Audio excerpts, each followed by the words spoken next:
salud de la humanidad. Fernando Valladares.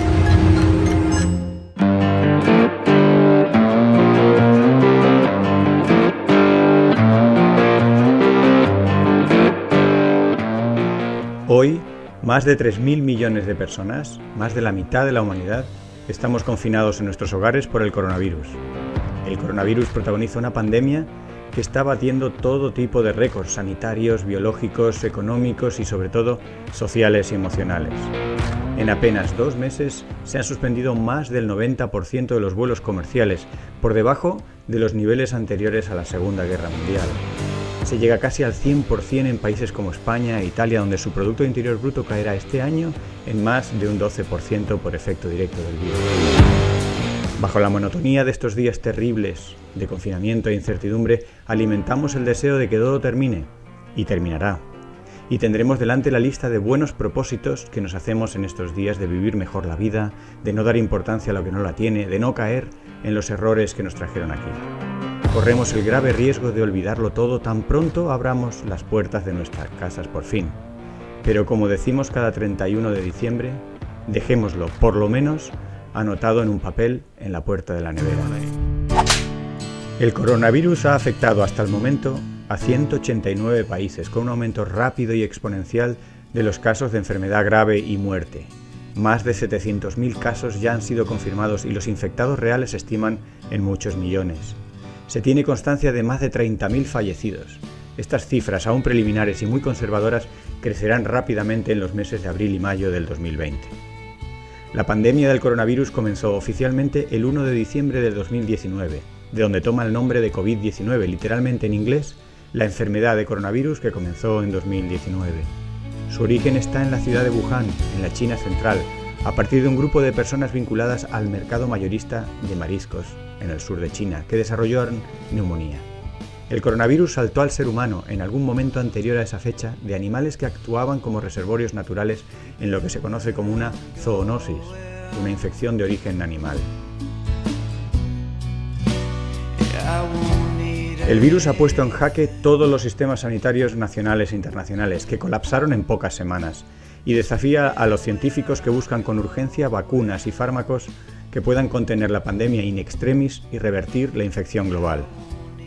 Pero no hay sistema sanitario de ningún país, no hay cuerpo de seguridad de ningún estado capaz de protegernos en la escala y con la fiabilidad con la que lo hace la naturaleza.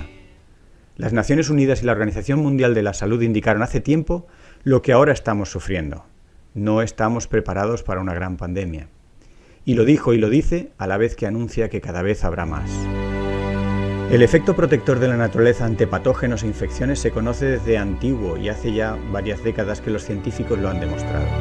En las zoonosis hay normalmente varias especies implicadas, con lo que cambios en la diversidad de animales y plantas afectan a la posibilidad de que el patógeno entre en contacto con el ser humano y lo infecte. El efecto protector de la biodiversidad por dilución fue planteado por Kissing y colaboradores hace ya 15 años en un importante artículo en la revista Nature. Este efecto protector por dilución de la carga vírica fue demostrado unos años más tarde por Johnson y Tilges. El efecto protector por amortiguamiento de la biodiversidad se demostró para el caso del virus del Nilo y la diversidad de aves por Encegua y colaboradores en el año 2006.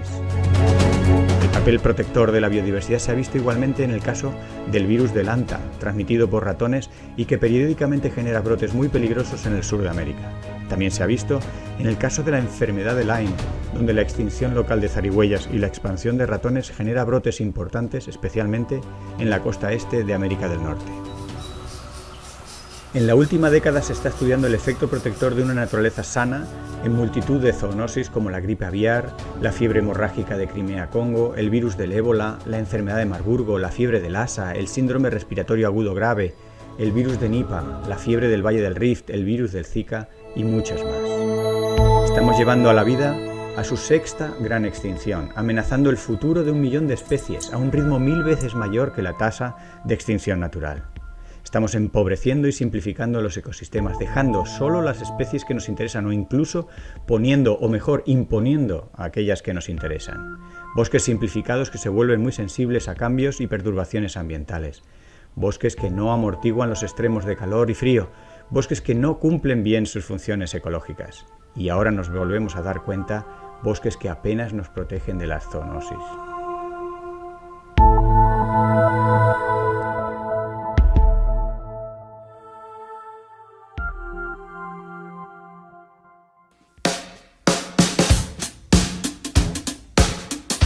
Los murciélagos, uno de los sospechosos de contener y haber iniciado el coronavirus, han sufrido una larga historia evolutiva de coexistencia con distintos virus, empezando por la rabia y siguiendo por el ébola.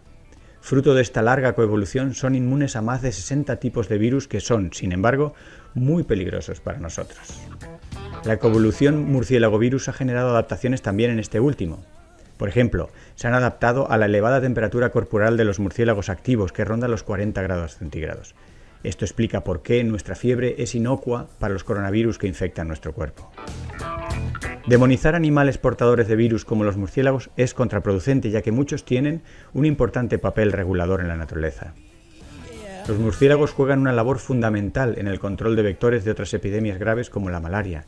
De hecho, se emplean en muchas campañas de control biológico de plagas molestas o peligrosas como los mosquitos. La evidencia de que el murciélago es el causante de la zoonosis actual es en realidad dudosa y parece que otras especies han actuado como reservorio y como causantes del paso del virus al ser humano. Se ha visto que hacen falta hospedadores intermedios, ya sea otra especie salvaje, como ocurrió en el brote del SARS de 2002 con las civetas, o una especie doméstica, como ocurrió con el brote de virus Nipah a finales de los 90 con los cerdos. Además, la ciencia pone ahora los ojos otra vez en el pangolín. Al principio de la infección se mencionó al pangolín, pero los que se comprobaron en diciembre contenían virus menos relacionados con el coronavirus que los que se encuentran habitualmente en murciélagos y por tanto el pangolín fue descartado. Sin embargo, meses después, unos pangolines malayos de la especie Manis javanica, requisados en un mercado ilegal del sur de China, contenían virus extremadamente similares al SARS-CoV-2, causante de la pandemia actual, tal como explican Zhang Yuqian y colaboradores en un reciente artículo en Nature. Es importante no limitarse a la biodiversidad a la hora de entender la función protectora de la naturaleza.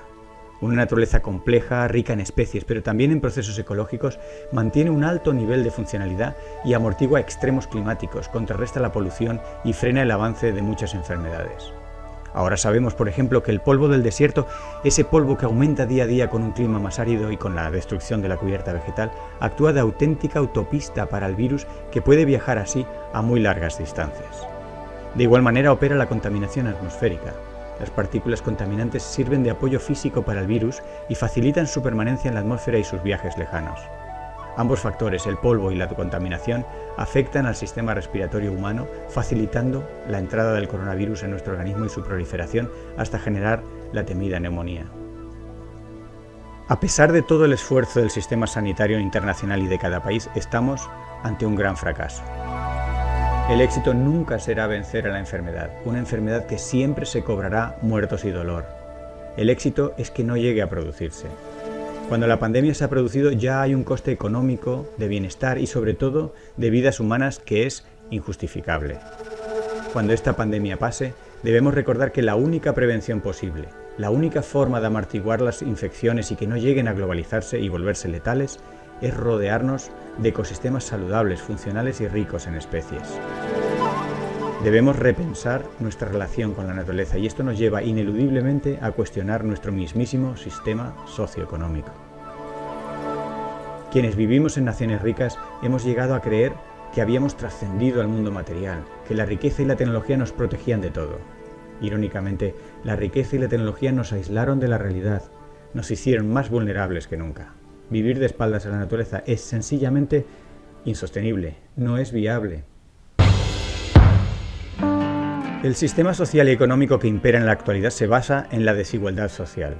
Millones de personas viven en niveles de pobreza extrema, mientras el 1% de los ricos del mundo tienen tanta riqueza como el 99% de la humanidad. O expresado de otra manera, las 62 personas más ricas reúnen el mismo dinero que la mitad de la población humana.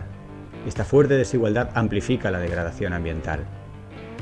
La riqueza permite, por un lado, sobreexplotar recursos y destruir ecosistemas enteros. La pobreza extrema, a su vez, promueve el consumo y comercio de animales salvajes que son reservorios naturales de muchos virus. La pobreza extrema y las desigualdades amplifican, por tanto, el impacto de las pandemias, y lo hacen de una forma en la que nadie queda al margen. Nadie puede librarse o no verse afectado, aunque tenga muchos recursos económicos. De aquí surge otra novedad de esta pandemia. Y de aquí surge uno de los nuevos miedos de esta pandemia. La pandemia asola las regiones más pobres, pero la carga vírica llega a serse tan grande que escapa de estas regiones. El contacto a miles de kilómetros del foco inicial es inevitable en un mundo globalizado. Los países ensayan distintas medidas de aislamiento, pero son pequeños parches, pequeños mecanismos de contención de lo que es casi imparable. Por tanto, si a la desigualdad añadimos la globalización, ya tenemos la pandemia perfecta. La globalización tiene como resultado directo una movilidad rápida y a larga distancia del ser humano, pero también de toda una serie de comensales asociados a él. Las especies exóticas que el ser humano moviliza con rapidez de una punta a otra del globo, muchas de ellas transportadas involuntariamente en el equipaje, en los zapatos, en la ropa o en el pelo. Muchas de estas especies se hacen invasoras. Y por supuesto, la globalización trae consigo la rápida expansión de infecciones y patógenos en plantas, animales y, como estamos viendo, en humanos. De esta manera llegamos a la ecuación del desastre, una simple ecuación en la que la magnitud del desastre resulta de estas tres variables clave. La suma de la desigualdad social y la destrucción ambiental es a su vez multiplicada por la globalización. Hay que reflexionar sobre los ingredientes de este desastre para no seguir sufriéndolo. El gran problema actual de la humanidad es que los seres humanos nos concebimos como algo diferente y separado de eso que llamamos medio ambiente, naturaleza o biosfera. Por ello, la mayor parte de las personas piensan que las medidas ambientales son cosas que hay que hacer por el bien del planeta o del de unas pocas especies que nos agradan o las que necesitamos especialmente. Y por supuesto, estas medidas ambientales solo las aceptamos cuando no implican mucho esfuerzo, mucho gasto, mucha pérdida de comodidad. Somos inmensamente ciegos a la hora de ver que todo lo que hacemos al resto de la biosfera se lo hacemos a nuestra salud, a nuestra economía, a nuestra sociedad. ¿Somos tan ciegos que no vemos el elefante en la habitación? ¿Es que nadie lo ve? ¿O acaso solo nos acordamos de él cuando nos vemos en dificultades extremas? ¿Cómo podemos pensar que destruir los ecosistemas y sobreexplotar los recursos no va a tener consecuencias profundas en nuestras vidas? ¿Qué tiene que ocurrir para abrirnos los ojos, para que relacionemos las noticias con los procesos físicos y biológicos que las explican? La pandemia del coronavirus, como el 70% de las enfermedades emergentes de los últimos 40 años, la hemos provocado directa o indirectamente nosotros mismos. La culpa no es de murciélagos o pangolines, sino de nuestros nuevos hábitos globales en medio de una naturaleza que ya está simplificada y empobrecida, y que no cumple con las funciones, que no cumple con nuestra protección ahora que tanto la necesitamos. Vivimos de espaldas a la naturaleza, pero nuestra salud depende de ella mucho más de lo que pensamos. Vendrán más virus, tal como indica la Organización Mundial de la Salud, y algunos serán más letales y peligrosos que el coronavirus. No habrá sistema sanitario que pueda contenerlo. Solo una naturaleza rica y funcional, con los adecuados niveles de biodiversidad, podrá regular y amortiguar los impactos de las futuras zoonosis en la humanidad. Si realmente aspiramos a un mundo más feliz, si nos proponemos mejorar nuestro bienestar y el de las futuras generaciones, no tenemos más remedio, no existe otra alternativa que conservar, restaurar y hasta mimar los ecosistemas que nos rodean, asegurándonos de no dejar a ninguna especie fuera.